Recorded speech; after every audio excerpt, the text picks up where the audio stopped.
Arsenal set to trigger the release clause of Nico Williams, with sources close to the situation understanding that Arsenal and Chelsea are the two clubs advancing on this deal, with Arsenal already ready to pay the release clause of 58 million euros for the player this summer. Welcome back to the channel. Welcome back to a brand new video. This is the latest Arsenal news and transfer news. We're going to be talking about Nico Williams because it seems Arsenal are very serious. We are also going to talk about why our signings are going to happen in July and not in June, and you should be very, very happy that a couple of deals are going to be done in July. That has been clarified by The Athletic, who have also clarified that this summer Arsenal also want to get a number 8, not just a number 6 in this market. Hit the like button, subscribe to the channel as well. Let's get this video to 300 likes. Now, Mohamed Kudus and Nico Williams are both available. Different transfer fees, but of course very, very expensive deals. Kudus is available for 85 million and Nico Williams is available for 58 million euros. However, the difference is that Arsenal have to pay all the money for Nico Williams at once, and with the Mohamed Kudus deal, we might actually have to pay it a little bit slower. So, which player do you think Arsenal should sign? Nico Williams or Mohamed Kudus? Let's open that up in the comment box below. Now, let's start off with the Court Offside story, who have said that sources close to the understanding of the Nico Williams situation have informed them that there is a long list of suitors pursuing the player this summer. However, Chelsea and Arsenal are the ones advancing on this deal at the moment, with Arsenal ready to pay his 58 million euro release clause. Now, there are two clubs here, according to a Court Offside, who are saying that they're willing to go and advance and sign the player. That is Chelsea and that is Arsenal. Barcelona admire the player, but at the moment they're not in that financial groove to sign him, and Liverpool are still very, very quiet. Now, again, I want to report this, that Chelsea are unwilling to pay the 220,000 salary or wages that the player is currently earning at Bilbao, and there is also a possibility that if you sign him this summer, he's going to want more wages as compared to what he's earning at Bilbao. So this is what happened.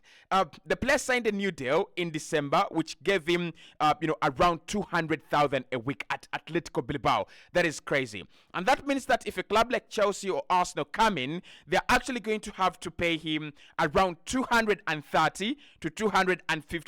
You've got to pay him more in order for him to leave Atletico Bilbao. According to sources in Spain and sources I can trust, even The Athletic have reported that this morning, the player is not in a rush and in a hurry to leave Atletico Bilbao, and Bilbao are also not in a rush and hurry to sell. However, why his release clause is still 58 million euros, it has been explained as the player is not in a rush to leave.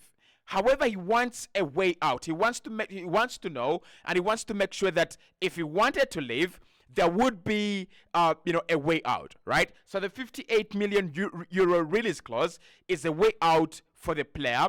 But also, if a club is willing to pay all that money at once, then Atletico Bilbao will be making very, very good money. So that makes the deal a little bit complicated than we thought earlier on, because now Atletico Bilbao, they are willing to sell, but they're not really in a rush. The player is not in a rush to move as well, which is quite peculiar, honestly, given the fact that a couple of big clubs are really interested.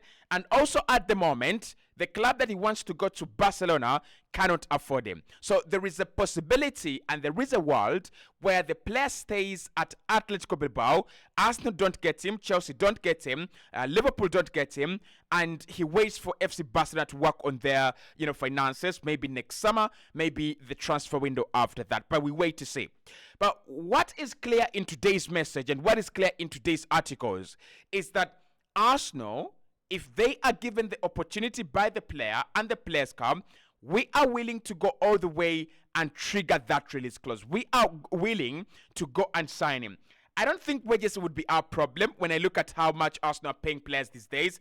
I really don't think wages would be our problem. I really think Arsenal have that 220,000, that 230,000 to offer Nico Williams this summer.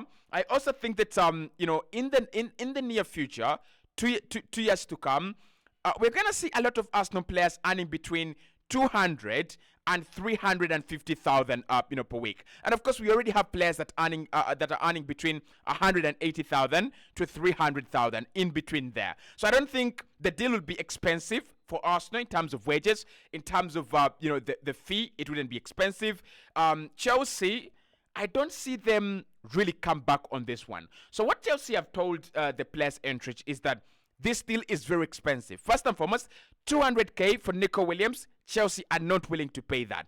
Thank goodness. Secondly, Chelsea are also saying that we cannot pay 58 million euros at once. And this is where Arsenal also have to be very careful. This money is available, right? This deal is available to be done. But the twist to that is that you have to pay the 58 million euros almost in one part. It's almost upfront. It's like the Eberechi as a deal. 50 million of the 60 million have to come at once. They have to be paid right at once. And that is what makes these deals very, very complicated at the moment. So for me, at the moment, I'm going to say, I still see Arsenal trigger that release clause. If we agree personal terms with the player, we will find a way, right? We will find a way. For 58 million euros, Nico Williams is a once-in-a-lifetime opportunity, rare occurrence on the market. I don't see Arsenal fumble this one. We have fumbled the Mohamed Kudus deal. We fumbled the Housem Award deal. We fumbled a couple of deals, right? Through the years. I don't see Arsenal fumble this one. I see Arsenal putting their boot through this one, and we get it done. But of course, let's not anticipate. Let's wait and see what comes out of there. Now, the Athletic have reported this morning that Arsenal are not actually confused or discombobulated, in this month. They actually know what they're doing. So they're saying that why Arsenal are moving slowly than last summer or than the previous summers is this. Partly because Arsenal are not under pressure to do deals before Sunday's profit and sustainability deadline.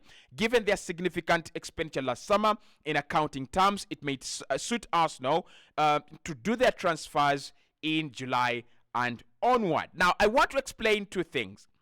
There is a difference between Arsenal's financial year and the PSR deadline. Those are very different. So Arsenal's financial year ends in May. So May 30th, that is when our financial year ends. However, the profit and sustainability rules deadline ends June 30th. So June 30th, that is when Arsenal will be able to understand how much money in terms of PSR, how much money we have to spend or we've had to spend last financial year, and how much money we have to spend this year. Interesting, stuff here.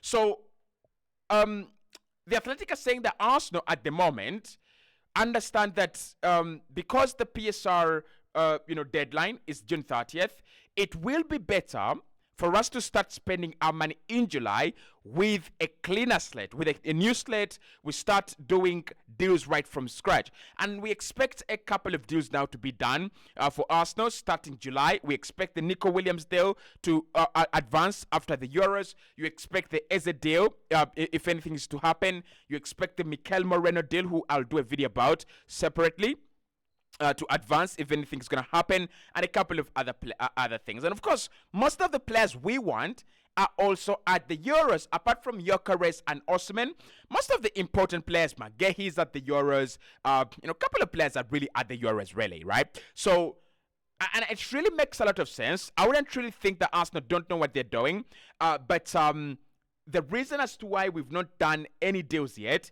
is that PSR deadline. Let it expire, and let's see how Arsenal progress from there. Now, the Athletic are also saying that Arsenal are very much interested in getting in a number 8 if opportunities are ripe. So they're saying there's a possibility that Arsenal sign a number 6 and also a number 8 in this summer. I'm quite intrigued to see why that is the case, right? I don't understand, and I wouldn't really understand why Arsenal would bring in a number 8 and also bringing a number 6 in the same summer, unless we're going to see a massive exodus, in those areas. Like, we might see ESR leave, we might see Fabio Vieira leave, we will see El Neni leave, we might see Partey leave, we might see a massive exodus in midfield. Apart from that, I mean, it wouldn't really make a lot of sense for me for this Arsenal side to bring in true new midfield additions, right? Personally, I would love to see a signing like Mikel Moreno and Eberechi Eze in midfield. That would make my summer. That would make my day. I would love to see a signing like Bruno Guimaraes and maybe Xavi Simons. That would also be a very wonderful summer. But I struggle to understand and I struggle to wrap my head around this Arsenal obsession with a number 6 and number 8, and it's been there for quite some time. Reported by The Athletic, reported by Fabrizio, that Arsenal are big on a number 8, Arsenal are big on a number 6, right? So Declan Rice, what happens with him? If Arsenal are willing to sign a number 6 and number 8, does he now really lock in as a number 6? Or does he lock in as a number 8? I mean, he's got to decide, nice and early. But anyway, we wait and see. Now, the David Raya deal has been clarified by The Athletic this morning. Arsenal and Brentford have already laid the framework for this deal to happen. However, both clubs have agreed that the best time to do the deal is after the Euros. Why? I don't know. Because, again, the Euros will be 21st July. So we're going to see Raya signing for Arsenal 21st July. By that time, will he be our player? Will he be part of the Arsenal squad? I do not know. I really, really don't know. But the Athletic are saying that after the deadline expires, the PSR deadline expires, which I understand, then Raya will be formally made an Arsenal player after the Euros. That both clubs have agreed that is the best scenario for both of them. This one I can't understand. I really can't wrap my head around why it has to be done after the Euros. After June 30th, I understand. So why not 1st of July? Why not 10th of July? Why not 11th or 14th of July? Why? When are the Euros ending? Not that isn't it on the 21st of July? Around there, or 14th of July? I really don't understand why the David Raya deal has to be dragged until after the Euros. Anyway, I don't even think Spain are going to go to the finals. I mean, we have been given German in the quarterfinals. Even if Spain go through to the round of 16 and they beat anyone they play in the round of 16, they're still going to play German in the quarterfinals, and I think German will come out superior. So why don't we see David Raya sign as soon as Spain are dumped out of the Euros? By the way, I am a big Spanish fan, and I wouldn't want us to be crushed out. I would want Spain to win it, but I don't see that happen. Now, Bruno Guimaraes, his release clause has actually expired, and that means that if you want to sign him, if clubs want to sign him, they'll have to talk to Newcastle. Good luck with that. Now, Newcastle don't want to sell.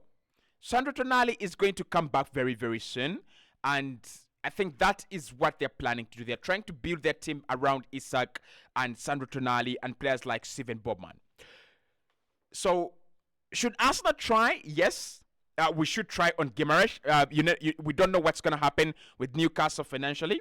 So, we should try with Bruno Guimaraes. We should try and see, can we negotiate a fee? Can we negotiate, a lower fee than 100 million? If we give them 70, can they agree? If we give them 75, can they agree? I think Arsenal should be all over this deal, trying to negotiate, but not wasting a lot of time on it. Just go there and try to see, whether you can get the deal done. If they say we are not selling, or our minimum is 80 million, then you walk away. Finally, Mohamed Kudus is available for 85 million. Now, he's got a release clause in his contract that allows him to move to a new club this summer for 85 million. I love Kudus, I really, really do. But 85 million, are you kidding me? That's a lot of money. Like, it's a joke that West Ham got him for pennies, and now they'll be making a lot of money. And for me, Kudus' first season is just an indication of what is to come. He is going to be absolutely, absolutely quality.